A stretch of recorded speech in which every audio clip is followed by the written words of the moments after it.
Pertanyaan kali ini ternyata banyakkan forex ya, karena pertanyaan ketiga adalah juga berkenaan dengan forex. Pertanyaan pertama ditanyakan mengenai properti, kedua mengenai pengalaman terburuk saya dari forex, dan yang ketiga adalah broker forex itu suka mainin harga ya. Oke, nah ini dia nih yang menarik nih. Jadi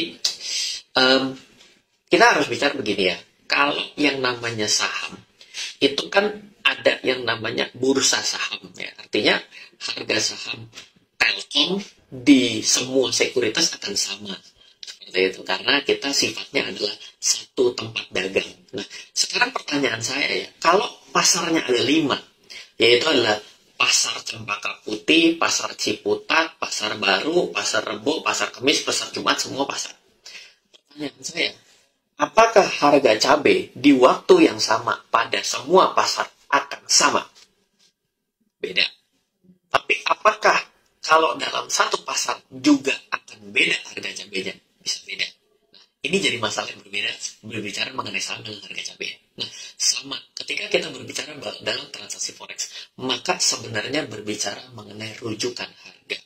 Nah, jangan jauh-jauh kita bicara mengenai pasar. Sekarang kita kembali yang namanya falas money changer.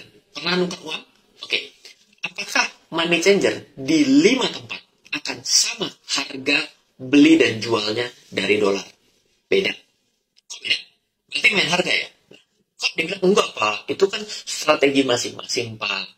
Untuk bagaimana mereka bisa menyikapi kenaikan yang penurunan harga tergantung dengan manajemen risiko mereka Pak. Kalau spreadnya nggak ada berarti mereka juga bisa rugi Pak. Mereka kan juga mesti untung sebagai money changer. Loh, tiba-tiba beda cara berpikirnya ketika kita melihat tempat perdagangan forex satu dengan yang lain tidak sama, kita jadi berpikir bahwa mereka memainkan harga. Loh, Ren, tapi ada loh, yang tiba-tiba yang namanya perdagangan forex itu, dia punya harga bisa melebar, dia bisa menyempit. Itu adalah cara untuk membuat orang terjadi margin call ya Pak. Ya, dimainin broker nakal pasti ada. Ya, pialang berjangka nakal pasti ada. Apalagi yang di luar Indonesia, kita tidak pernah tahu siapa orangnya, dan kita tidak pernah tahu kantornya, dan kita tidak pernah tahu bagaimana mereka melakukan. Karena kita beda hukumnya, seperti itu. Nah, saran saya yang pertama adalah agar terhindar dari yang suka mainin harga, pergilah ke pialang berjangka yang ada di Indonesia. Pergilah ke pialang berjangka yang ada di Indonesia. Agar apa? Agar setidak-tidaknya patuh code of conduct kepada aturan-aturan yang ada dan dibuat berbahasa Indonesia dan diawasi oleh regulator di Indonesia.